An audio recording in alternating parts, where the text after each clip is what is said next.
Welcome to the deep dive. Today we are tackling one of the most striking and persistent paradoxes in the modern global economy. We're talking about the strange case of the Chinese yuan, the renminbi. Right. It's a currency that, logically should be a massive player on the world stage, Hmm. and yet it's not. It remains stubbornly stuck on the sidelines of global finance. It's a huge riddle. When you look at the source material, the economic facts are just undeniable. China is a titan. Absolutely. It produces something like, what, 15 to 18% of all global economic output? And maybe more importantly, it's the largest trading partner for over 120 countries. 120. It is the engine that drives so much of modern global commerce. Exactly. So you think, okay, if you're trading with that many nations, your currency should be at the heart of that trade. You'd expect it to be in this constant state of aggressive growth, challenging the dollar, challenging the euro for that top spot. But here's the surprise fact. The thing that this whole deep dive is really built on. When it comes time to actually pay the bills, the world still overwhelmingly reaches for the US dollar. The yuan is stuck. It's just hovering at around 3% of global payments. 3%. And that huge gap between China's economic size and its actual financial influence, Yeah. well, reveals something really profound. It shows that global economic power is built on more than just GDP and, factory output. It's built on institutional trust. It's built on financial plumbing. Okay, let's unpack this. We've gone deep into the source material to figure out exactly why this structural ceiling exists for the Redback. Our mission is to understand why its influence has stalled out. To ground this, we really have to establish the facts clearly. The latest numbers prove the yuan is punching so far below its economic weight. Let's start with global payments. Yeah, this is about transaction utility. Yeah. How often the world actually uses the currency to pay invoices, to settle debts. And the sheer dominance of the dollar in these figures is, it's just astounding. It really is. If we look at the latest data from the global payment system, SWIFT. The messaging network for all the cross-border transactions. Exactly. The US dollar accounts for nearly 48% of all global payments. Almost half. And the euro is next, comfortably over 22%. But the yuan, It's struggling. it really is. It floats just above that 3% mark, ranking maybe 5th or 6th. It often dips behind the Japanese yen, even the Canadian dollar, in terms of sheer volume. And the British pound, from a much, much smaller economy, still commands a share that's more than double the yuan's. Right. So it's a fringe player in the payment system. But what about its role as a store of value? Where central banks park their wealth, is that more promising? Actually, the story is even less flattering there. We use the IMS COFR data to track what central banks hold in their foreign exchange reserves. And the yuan's share is? As of late 2025, it's only 1.93%. It ranks 5th globally. Less than 2%. That's not just low. That feels almost irrelevant compared to China's 18% share of the global economy. Is the lack of faith really that profound? It is. And here's the really surprising detail. The part that signals stagnation, not growth. Okay. That reserve share has actually declined from a peak of 2.83% that it hit back in early 2022. So it's going backwards? Going backwards. It currently ranks behind even the Australian dollar and the Canadian dollar in global holdings. When central banks look for dollar alternatives, they're prioritizing the perceived safety of other developed markets. But wait, if international adoption is so low, why do we keep hearing these headlines about China successfully pushing internationalization? That's the key distinction, and it comes with a huge caveat. The sources confirm that around 40% of China's own external trade is now settled in yuan. Which is a massive leap from where they were a decade ago. It is. It's certainly a success story for Beijing's policy goals. That sounds like a victory. So where's the caveat? It's the difference between a policy choice and a market choice. This higher percentage is largely driven by China actively, mandating and encouraging yuan usage in its bilateral deals. Especially with key commodity suppliers or politically aligned partners. Exactly. It reflects Beijing's strategic move to sort of sanction-proof its trade, not organic, market-driven adoption by third parties who have a free choice. And that strategic push, it leads us directly to the critical turning point in the yuan's journey. A moment when China basically had to choose a path. That moment was 2015. Right. Leading up to that year, the momentum for internationalization was really strong. China had launched its CIPS settlement system. The IMF was about to include the yuan in its big reserve currency basket, the SDR. They were pushing hard. They were. And then the shock came. August 11th, 2015. The People's Bank of China cut its daily reference rate, By 1.9%. which was the biggest one-day drop since 1994, and it just instantly triggered panic. The market read it as a devaluation, which created this expectation that the yuan was about to fall even further. Which led to capital flight. A dramatic, accelerating wave of it. And how dramatic are we talking? Can you put the scale of that into perspective for us? We're talking about an estimated $1 trillion fleeing China in 2015 alone. 1 trillion. I mean, to put that in perspective, that's more than the entire annual GDP of a country like Indonesia or Mexico at the time. Wow. So, to stop that bleeding, to defend the currency, China's foreign reserves, which had peaked at almost $4 trillion just a year earlier, they just plummeted, down to $3.2 trillion by early 2017. That must have felt like a full-scale financial panic gripping the leadership. It had to have been. And that kind of capital flight, it forces a government to make an existential choice. So what did Beijing do? They chose control. Starting in late 2016, they sharply tightened capital controls. We saw annual ATM withdrawal caps abroad, a huge crackdown on underground money transfers. And crucially, the value of Chinese companies buying up foreign companies, that M&A activity. It fell by 90% between 2016 and 2023. Just fell off a cliff. Beijing realized that staying on that fast track to internationalization meant risking perpetual financial instability. So they made a choice. They made a hard choice. Control over liberalization. Mm-hmm. And it wasn't a temporary pause. It was a fundamental strategic pivot. And that pivot, that choice, it forces us to look at the structural, almost mathematical limit on currency control, what economists call the impossible trinity. Yes. This is the core mechanical constraint that really locks the yuan in place. This framework, the Mundell-Fleming trilemma, it's so crucial for understanding why that 3% ceiling is so hard to break. It basically says a country can only achieve 2 of 3 desirable goals at the same time. Okay, and those 3 goals are? First, monetary policy independence. Second, exchange rate stability. And third, free capital flows. You can have any 2, but you can't have all 3. And China wants the first 2 desperately. They want to be able to set their own interest rates at home. That's monetary independence without having to worry about global markets. Right. And they want exchange rate stability to protect their massive exporting base and, maintain social stability. So they bet those 2. They do. But therefore, structurally, they have to sacrifice the third element, free capital mobility. So the capital controls aren't a bug. No, they're not an oversight or a mistake in the Chinese economic model. They are a fundamental, necessary feature. And what does having those controls let them do? It enables what's often called financial repression. This is how the state keeps a tight grip on the domestic economy. By keeping interest rates artificially low, the state can force banks to lend cheap money to state-owned enterprises to preferred projects. Effectively steering the whole economy toward party priorities. Exactly. If they remove those controls to go for full internationalization, they'd risk losing that entire mechanism, not to mention risking the kind of instability they saw in 2015. So stability and control come at a price, and that price is full currency convertibility, which creates this massive friction point. It does. We see this friction most clearly in the dual currency system you end up with. You have the onshore yuan, the CNY, which is subject to all the controls. And then the offshore yuan, the CNH, which trades more freely. Right. And during periods of stress, the exchange rates of those two can diverge wildly. We're talking differences that can translate to nearly 2%. For our listeners who aren't in currency trading every day, why is a 2% difference so significant? Well, in currency trading, profits are often measured in tiny, tiny fractions.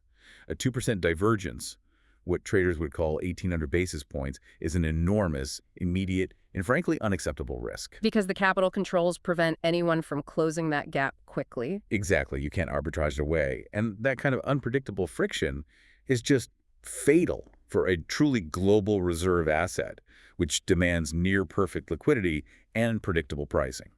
Beyond these technical mechanics, the sources you sent over highlight an even deeper problem for global investors. Let's call it the trust deficit.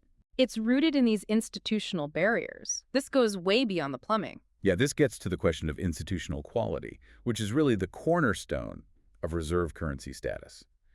A reserve currency requires faith that your money is safe, that it's protected by independent laws and courts. And in China, the People's Bank of China, the PBOC, doesn't have true independence. Not at all. It operates directly under the CCP's Central Financial Commission. The governor of the bank also holds the party secretary role. There's no separation. And the analysis in the source material really just nailed the heart of this dilemma. Yeah, that was a great line. The insight was the PBOC may be independent in good times, but not in a crisis.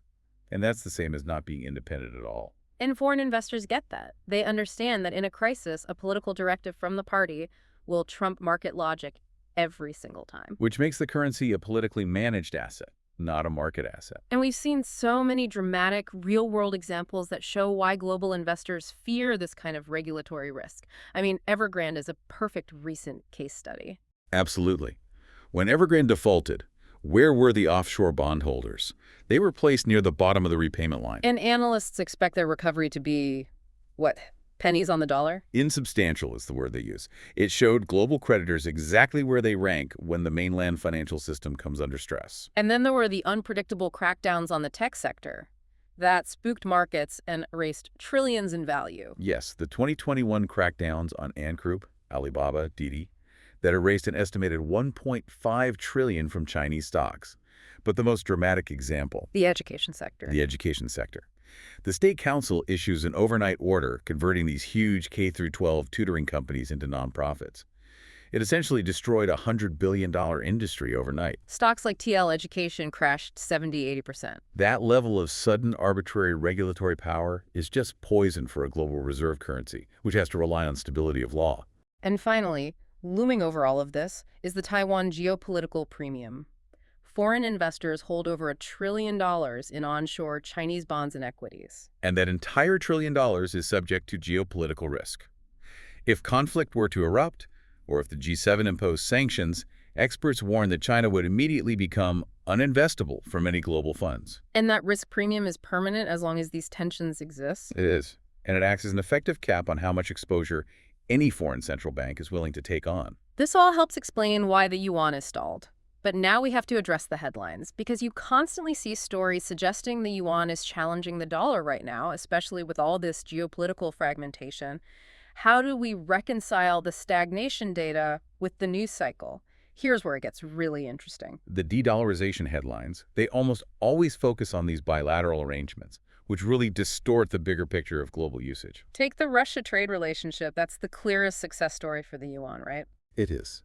The sources confirm Russian officials claimed 99.1% of their bilateral trade is now in rubles and yuan. That sounds like a massive victory for de-dollarization, doesn't it? It's a success, but it's entirely coerced. It's not organic. Russia had basically no other choice after Western sanctions froze its dollar assets. They were pushed out of the dollar system. And even that success is showing cracks. It is, which is important. Sources note that several major Chinese banks have started tightening compliance, even halting Russian payments to avoid secondary Western sanctions. Which proves that being integrated into the U.S. financial system is still the dominant constraint for China. It is. Okay, so what about the long-touted petroleum? The idea that oil would soon be priced and traded overwhelmingly in yuan. That remains largely a myth. Despite years and years of speculation, the sources indicate only one documented yuan oil transaction has ever occurred. Just one. One. It was CNPC's purchase using a digital yuan in late 2023. The fundamental issue is what analysts call the recycling problem. The recycling problem. Yeah. I mean, if Saudi Arabia or other major oil exporters accumulate massive yuan surpluses, what do they do with them? They have very few global outlets for spending or reinvestment. It's like getting paid in monopoly money. You can only spend it back at the China store. Exactly. Unlike the dollar, which you can use instantly anywhere in the world to buy anything from treasury bills to European goods, that lack of liquidity is a massive disincentive. And what about the highly publicized BRICS common currency plans? That grabbed so much global attention. Well, analysts describe the anticlimax of the 2024 Kazan summit as the mountain birthed a mouse. Ouch. The 31-page declaration made absolutely no mention of creating a common currency. The obstacles are just too great. The official verdict from other central banks seems clear, too. It is. I think the Federal Reserve's August 2024 verdict really sums it all up. They said the Chinese renminbi is nowhere close to overtaking the US dollar in international importance. So if China were serious about this, if they decided tomorrow to go all in, how long should it take? Let's bring in the historical precedent. Well, traditional thought was that these currency transitions take decades, generations even. But the research by the economic historian Barry Green gives us a much faster and I think more relevant timeline. Hey. He found that the dollar actually overtook the British sterling as the leading reserve currency in just 10 to 15 years, starting in the mid-1920s. What accelerated that timeline so rapidly? Was it just America becoming the world's biggest economy? No, Green's research found the true prerequisite wasn't just economic size. I mean, China already meets that criterion. It was institutional quality. And a financial depth. The U.S. had just developed these deep, liquid financial markets and established the Federal Reserve in 1913. That provided the bedrock of stability and liquidity that sterling lacked after the war. And China today only meets the economic size criteria. It lacks the deep open markets, the genuine rule of law, the independent central bank. All of it. And we also have these structural theories that suggest China's entire economic model is fundamentally incompatible with the role of a reserve currency. That's the core Michael Pettis argument. He argues that to be a global reserve currency, a country has to run persistent trade deficits It has to send out more of its currency than it takes in. to provide the rest of the world with liquidity and safe assets. But China is a persistent trade surplus country, driven by high domestic savings. They resist the shift to deficits, and so they resist the path to reserve currency dominance. And Brad Setzer's view is related, right? He says China actively resists the yuan appreciating to protect its export competitiveness. That's right. Some estimates suggest the yuan is systemically undervalued by as much as 30% to maintain that export edge. A true reserve currency just doesn't operate that way. Even their attempts to use tech, like the Enbridge digital currency project, have hit geopolitical roadblocks. The structural reality just permeates everything they try. It does. So let's synthesize this. What is the final verdict? Is this stall in the yuan just circumstantial, a temporary thing? Or is it structural? The evidence, I think, overwhelmingly shows the ceiling is structural, not circumstantial. Because the reforms needed for the yuan to break out, to get to 10% or more of global status. Full capital account opening, genuine rule of law, and independent central bank. Are precisely the things the Chinese Communist Party is unwilling to do. Because they directly threaten domestic financial and political control, it's an existential trade-off for them. And if we look at the direction of the party under current leadership, the trend is moving away from liberalization, not toward it. Precisely. The latest five-year plans, they emphasize controlled revitalization and strengthening the party's control. The focus is on partial internationalization within China's own protected trade networks, not true market liberalization. As Cornell's Eswar Prasad put it, international reserve currencies need the right institutional environment, and China is showing no indication of moving in that direction. So what does this all mean? The yuan isn't going to conquer the world, but it's not going to disappear either. Right. It means the grand ambition of full yuan internationalization that we saw from, say, 2009 to 2015 has effectively been abandoned. It's been abandoned in favor of maintaining domestic stability and party control over the financial system. So the yuan will grow, but modestly, as a kind of payment-only rail with partners who want to sanction-proof their trade. Exactly. But the walls keeping it at 3% are the same walls that Beijing built to protect itself from instability and maintain command over its own economy. So the yuan's current status isn't a policy failure, it's a policy choice. It's the calculated equilibrium point for a superpower that values domestic stability and party control far more than global currency prestige. So consider this. If a crisis requires Beijing to choose between protecting a foreign bondholder who owns Evergrande debt and protecting a state-owned bank facing liquidity issues, which outcome does the structural design of the Chinese system guarantee will win?